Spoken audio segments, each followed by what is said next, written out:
बेहद के परम प्रकाश की परम महाशांति है।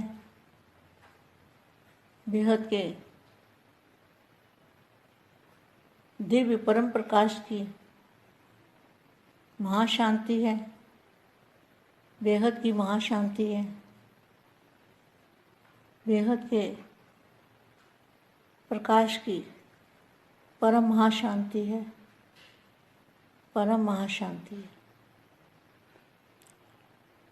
देखो बच्चों, जो सब परिवर्तन करने वाले बच्चे हैं, जो दादाजी के दिल तख्त नशीन बच्चे हैं, जो सच्चे सच्चे विश्व सेवाधारी हैं,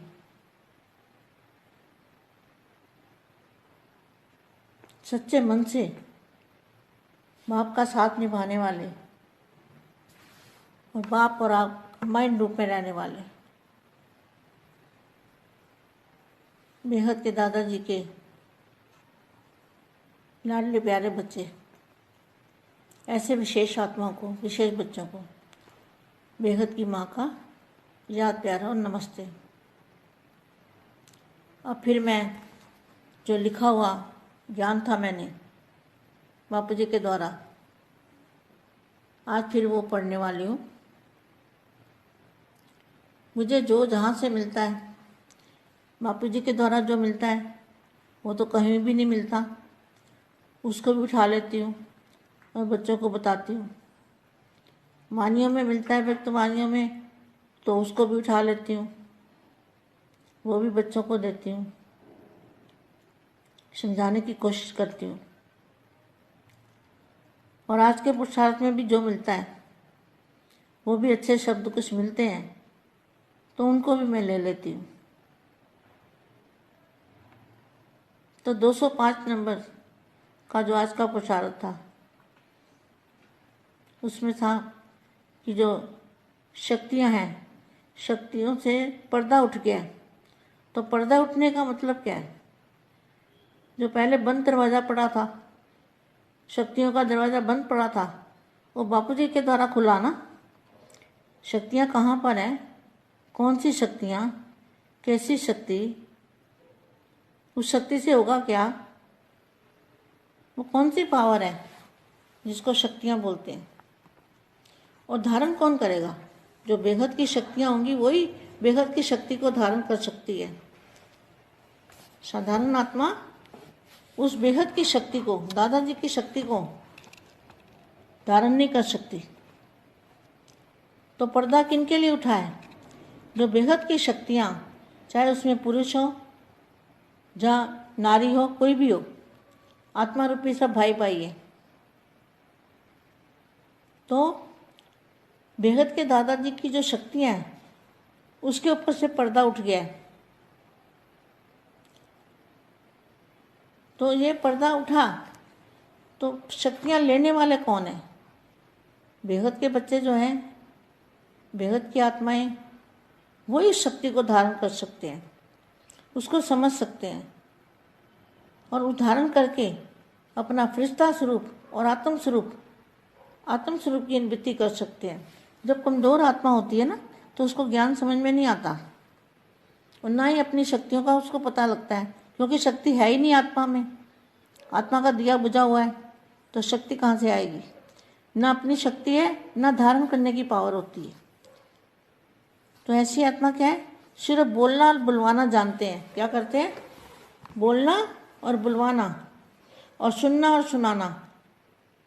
धारण करने की पावर ऐसे आत्मा में नहीं होती, ना समझने की शक्ति होती, क्योंकि आत्मा की कैपेसिटी इतनी है, ज्ञान समझने की शक्ति नहीं है, क्योंकि आत्मा इतनी कमज़ोर हो चुकी है। तो आत्मा कमज़ोर कैसे हो जाती है? आत्मा कमज़ोर होती है जो इन आँखों से देखते हैं, इसी में खुशी मनाते हैं। घर बार ये सब जो कुछ मिलता है, गाड़ियाँ, मोटर गाड़ियाँ, सुख सुविधा के साधन, जो भी मिलता है, उसको विश्व सेवा में लगाना चाहिए। अगर किसी के पास है तो उसको क्या करना चाहिए? विश्व की सेवा में लगाना चाहिए, अपने ऊपर यूज नहीं करना चाहिए। तो कमज़ोर आत्मा क्या करती है? कमज़ोर आत्मा उसमें फंस जाती है। उसके लालच में फंस जाती है, उसको यूज़ करने के लिए, सुख भोगने के लिए फंस जाती है। आप देख लो, जिनके पास, आपको पता है इतनी बड़ी संस्था के पास कितना सोने की द्वारका कहाँ पर है, बापू जी ने बताया हुआ है ना। तो सुख सुविधा को नहीं छोड़ने की ताकत, आत्मा में ताकत ही नहीं है कि ज्ञान समझे और ये स्थूल माया को छोड़े। खाली दिखावा कर रहे हैं, बाकी माया छोड़ नहीं सकते। अगर माया छोड़ दे ना तो तुरंत बाप को जान जाए। जो मायावी लोग हैं वो बाप को नहीं जान सकते, ये पक्का प्रूफ है। मायावी लोग बाप को नहीं पहचान सकते क्योंकि कमज़ोर हो चुके हैं, माया के वश में है। माया ने उनको वश में किया हुआ है। और बेहद के बच्चों को माया छू भी नहीं सकती। वश में तो करना बहुत दूर है, बेहद के बच्चों को माया छू नहीं सकती। तो ऐसी कमज़ोर आत्माएं ना ज्ञान धारण कर सकती है, ना दूसरों को दे सकती है। तो अपने साथ दूसरों का भी बेड़ा डुबोते हैं, खुद तो डूबे डूबे, औरों को भी साथ में ले डूबे। इनका ये हाल है। जो इनको मानने वाले हैं उनको भी ले डूबेंगे। ऐसा नहीं कहेंगे कि भाई जाओ तुम सुनो, हम नहीं जा सकते, तुम सुनो, वो भी नहीं छोड़ेंगे, नहीं, बल्कि उनके घर तक पहुंच जाएंगे कि वहाँ मत जाना, ना सुनना। तो ठीक है, इनका भाग्य इतना ही है, तो इसमें हम क्या कर सकते हैं। हम तो बहुत कोशिश कर रहे हैं, वाइब्रेशन डाल रहे हैं बेहद की परम शांति की। अब मैं जो लिखा हुआ ज्ञान है बेटा, वो मैं अपने बच्चों को आज दे रही हूँ, और कल से फिर दूसरी वाणी, अव्यक्त वाणी फिर दूंगी। फिर बाद में कभी भी लिखा हुआ ज्ञान है बच्चों को सुनाया करूँगी कि मैंने क्या लिख रखा है, तो बच्चों को पता चल जाए कि माँ ने कोई मेहनत की है या नहीं की है। दादाजी के द्वारा जो मुझे शक्तियाँ मिली है, पावर मिलती है, ज्ञान समझने की शक्ति मिली है, बापूजी ने जो मुझे पावर दी है, उसको मैंने बच्चों के लिए जमा करके रखा है। वो आज मैं बच्चों को बता रही हूँ। जहाँ लिखा है फरिश्ता स्वरूप कैसा है और उसका रंग रूप। देखो बेटा, ये बात है कि जैसे जब तक हम बन नहीं जाते ना आत्म स्वरूप या फरिश्ता स्वरूप बन नहीं जाते, तब तक मुझे रोज ही सिखाना है। क्योंकि रोज रोज सिखाने से एक ही चीज़ वो दिमाग के अंदर घर कर जाती है, बैठ जाती है कि हमें ऐसा बनना है और ये करना है, फिर ड्यूटी याद रहती है। तो इसलिए रोज़ रोज़ छोटे बच्चे को सिखाते हैं ना, एक लिखो, एक लिखो, एक लिखो, बार बार कहते हैं एक लिखो, तो बार बार कहते हैं लिखो, क्योंकि वो याद हो जाता है पक्का। तो इसी तरह से जो मैंने लिख के रखा है वो बच्चों को बताती हूँ। फरिश्ता स्वरूप कैसा है, मतलब उसका रंग रूप सब कैसा है और उसके अंदर कौन सी शक्ति है। जो फरिश्ता रूप है उसके अंदर कौन सी पावर होगी, फरिश्ता स्वरूप। और उसका रंग रूप कैसा है, रंग रूप है सफ़ेद, वो तो दूध जैसा बताया वो मैंने। और उसकी जो शक्ति है उसके अंदर चुंबक पावर है, खींचने की पावर है। कितनी भी आत्माएं हो, कितना भी परम प्रकार वो, कितने भी तत्व हों, कूड़े करकट जैसे तत्व पांचों, उसको भी वो पूरे परिवर्तन कर सकती है। ऐसी आत्मा के अंदर फरिश्ता स्वरूप में पावर होती है, जबरदस्त पावर होती है। और उस फरिश्ते स्वरूप में पावर कितना है, आज हम इसी अच्छी तरह से जान लेते हैं, इसी बात को अच्छी तरह से समझ लेते हैं कि उसमें पावर कितना है। समझ भी लेते हैं और अनुभूति भी कर लेते हैं।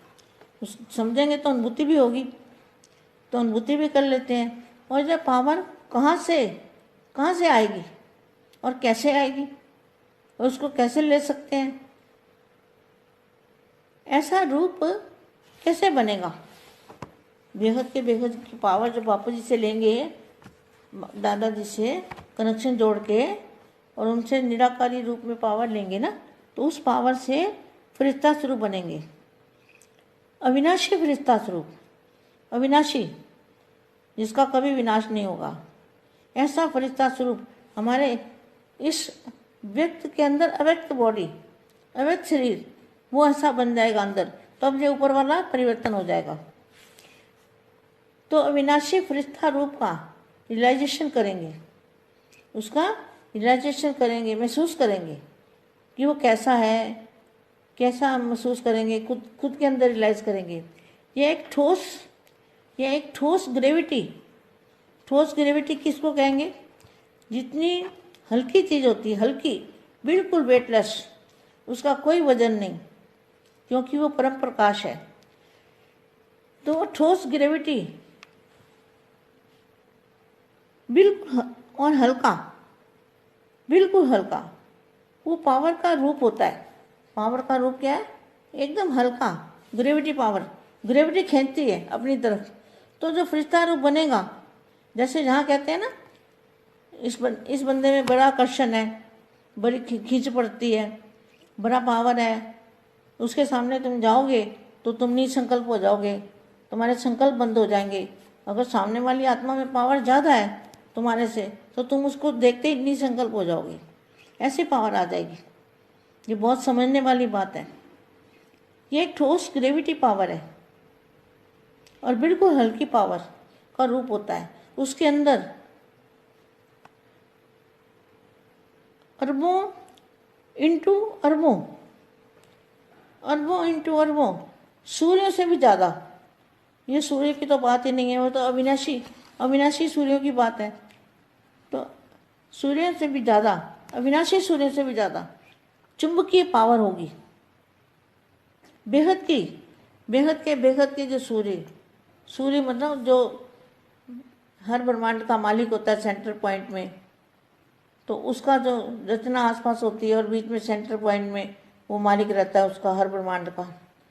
तो उसको बेहद का सूर्य यहाँ मैंने लिखा हुआ है, तो मैं बता दिया बच्चों को। अब जब बापू जी जाने, बापू जी का काम जाने, जो वो कराएंगे मैं वो करूँगी। और चुंबकीय पावर होती है, यह केवल और केवल खाली चुंबक और बेहद की चुंबक, बोलो बेहद की चुंबक, माना जितना ज़्यादा ऊपर जाओगे उतना ज़्यादा चुंबक पावरफुल होगा और बिल्कुल हल्का, हल्के से भी हल्का, हल्के से भी हल्का, हल्के से भी हल्का, और जितना हल्का उतना पावर ज़्यादा, उतनी चुंबक ज़्यादा, ग्रेविटी पावर ज़्यादा।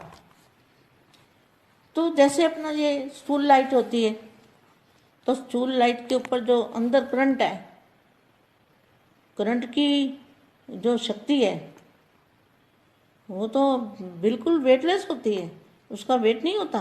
वेट तो रबड़ का होता है, जो रबड़ चढ़ा हुआ है ना ऊपर, जैसे हमारी बॉडी के ऊपर रबड़ चढ़ा हुआ है, हमारी आत्मा के ऊपर, स्वरूप के ऊपर, फरिश्ता रूप के ऊपर रबड़ चढ़ा हुआ है ना ऊपर, लेकिन आत्मा निराकार हल्की। तो यहाँ क्या लिखा है?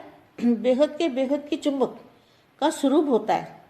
उसकी एक झलक से, सिर्फ एक झलक से ही जैसे हमारी बुद्धि में उसकी झलक आ जाती है, बेहद की कला की, बेहद की कला की, ऊंच से ऊंच स्थान की। वो चुंबक जब हमारी बुद्धि में आ जाती है, कितनी देर? एक झलक से ही विश्व परिवर्तन हो सकता है। यही है स्वपरिवर्तन से विश्व का परिवर्तन। लोग जब बेहद के दादाजी परिवर्तन का लोग, यही परिवर्तन का यही विधि। जब बेहद के दादाजी 108 आत्मा से आत्म स्वरूप में स्थित होकर बेहद की कला के परम धाम से, लाइट हाउस से अविनाशी शक्ति आत्मा के द्वारा अपने इसी शरीर के अंदर बच्चे भरते जाएंगे, दादाजी से पावर लेके, और बच्चे लाइट हाउस से अविनाशी शक्ति आत्मा के द्वारा अपने इसी शरीर के अंदर भरते जाएंगे। तो यही शरीर परिवर्तन होकर अविनाशी फरिश्ता बनेगा। विश्व का भी वायुमंडल भी सफ़ेद दूध जैसा अविनाशी अविनाशी अविनाशी पावर से भर जाएगा, अविनाशी पावर से भर जाएगा और वायुमंडल ही दूध जैसा सफ़ेद हो जाएगा। अविनाशी बेहद की पावर से भर जाएगा और तुम बच्चों में इतना पावर हो जाएगा कि तुम हर जगह परम प्रकाश से परिवर्तन करके अविनाशी प्रकाश बेहद की चुंबक से वायुमंडल को बदल दोगे।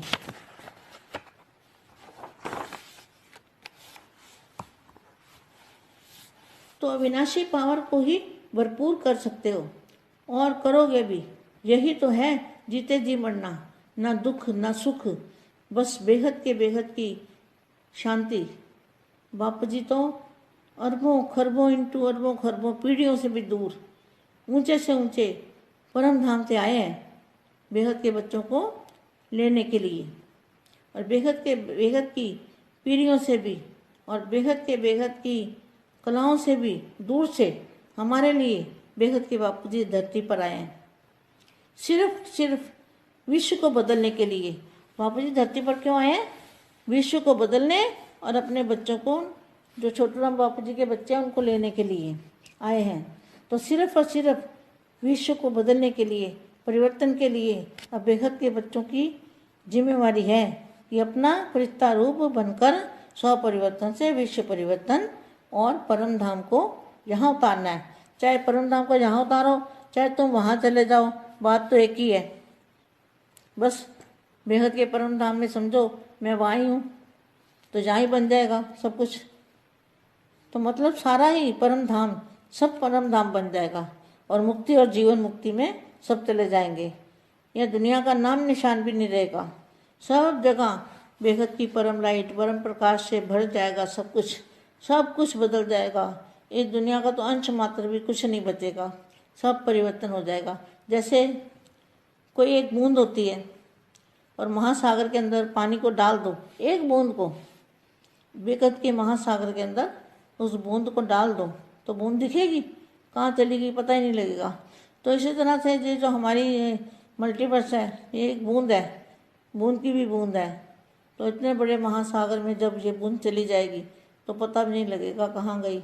तो परिवर्तन हो जाएगा। अब तो बूंद का बूंद ही रहने देंगे वापस, तो उसकी बूंद को अलग ही दिखाई देगी।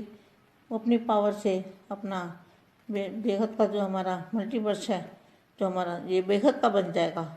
अब जो हद वाला है वो बेहद में चला जाएगा और सब बच्चे बेहद में चले जाएंगे, बहुत दुख दर्द से दूर चले जाएंगे, पार कर दे इस नदी दुख की दुनिया को पार करके अविनाशी दुनिया में सदा के लिए, हमेशा के लिए अविनाशी दुनिया में चले जाएंगे।